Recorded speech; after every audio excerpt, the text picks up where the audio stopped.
How do they do it? Why do they do it? Riding and crashing and riding and winning and always faster and faster and faster.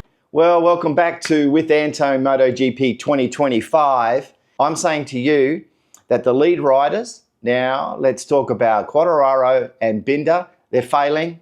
They're a flop. The Dutch TT in Assen. So it's round 10 rounds into the season. Let's start off with a little bit of news that's happening out there. Looks like the Tech 3, Hervé Poncharal, Gunther Steiner thing's moving forward. We talked about this a couple of episodes ago. It looks like some sort of partial investment, and with the green light, Liberty Media, I've got the green light from the EU Commission.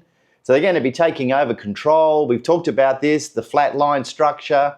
And it's interesting to see what this is really starting to mean, because it looks like MV Augusta, as we know, KTM are passing back control. The new CEO, Luca Martin, is taking over, and he'd love to put the bikes on the grid. Now, the question is, will they let MV Augusta do everything but a motor, but an engine?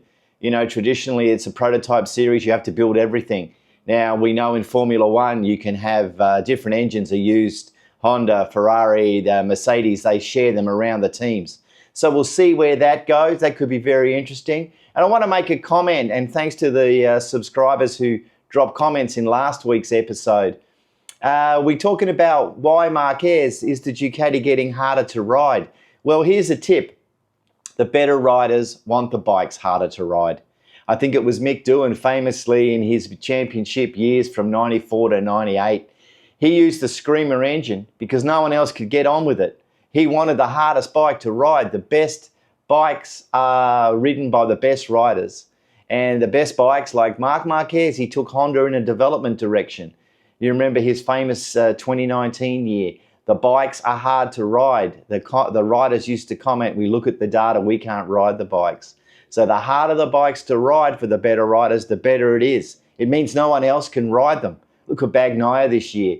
The bike's a little bit harder to ride, so he can't compete at the front. And I just want to tip my hat to Marc Márquez, who's doing a great job on the 2024 Ducati. I mean, everybody's talking about, you know, that the last year's bike is better, but he's the only guy doing it. So we've got to give a lot of credit to Marc Márquez. He's already exceeded last year's points, and he's on his way.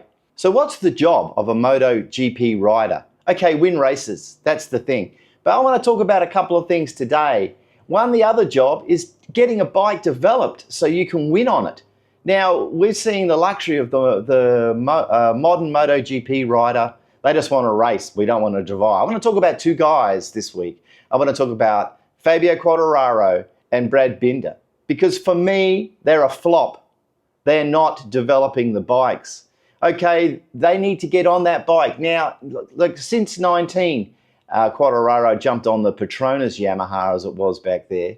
And since 21, he's been on the factory bike. So what's he doing? He's relying on other test riders. It's his job to do better. It's his job to make that bike fast. Now, let's talk about Brad Binder. Brad Binder jumped on that KTM in 2020. And what's happened on that bike? He hasn't pushed that bike forward in any way. You could argue that the heavy lifting's been done by Pedrosa. Jack Miller made a little bit of a difference. And I want to throw Acosta in there as well. These top riders being paid lots of money, millions and millions of euros. Their job, sure, is to win. But their job is also to say, hey, let's make this change, let's do that. With all these test riders doing the work, what about the main guys? Why is Fabio Quartararo reportedly being paid, I don't know what it is, you can look at any sort of number, 12 million euro, Brad Binder, 2 million euro. What are they doing? They've got to develop the bike. They've got to get the bike so they can win on it. Reliant on the test riders is not enough. Zarco's doing it for Honda. Zarco is making the difference on the Honda.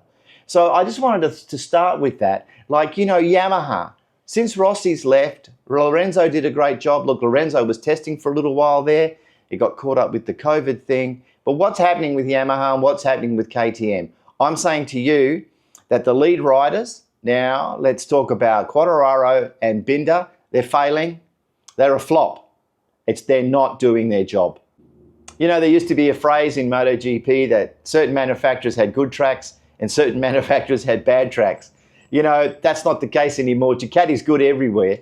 And Marc Márquez doesn't have a weak track or a strong track. Actually, he has strong tracks, anything that goes left. Now, I want to talk about a little bit of the looking forward. As you know, with Anton MotoGP, we like to look at some of the teams. Now, look at the last couple of performances at the Assen TT, the Dutch TT, famous. Used to always run on a Saturday.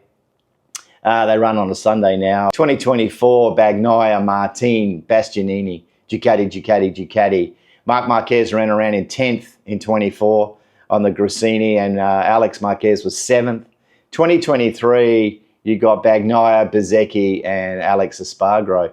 So where does that leave us? I think it's going to leave an absolute Ducati dominance, but I'm hoping that Bezzecchi on the Aprilia can do something. Vinales famously won the race in 2019 on the Yamaha. He might have something there. But for me, I'm looking at a Marquez, Mark 1, Alex Marquez, and I'm going to tip Bezzecchi to do something. If it's not going to be Bezzecchi, then I think you'll find it's going to be the VR46. Di Antonio, he's a great race last week. He's starting to get a handle on where we're going. Anyway, that's that episode for this week. Look, drop your thoughts and comments into the bottom. Do you think Liberty will actually start to open up the field, meaning MV Augusta can get in? What's this change with Tech 3? Is that going to happen? And is Quartararo and Binder, are they flops? Should they be doing better? Drop it down below. And also give me your tips for this week in Assen. Anyway, that's it for this week. Thanks for watching, and I'll see you again soon.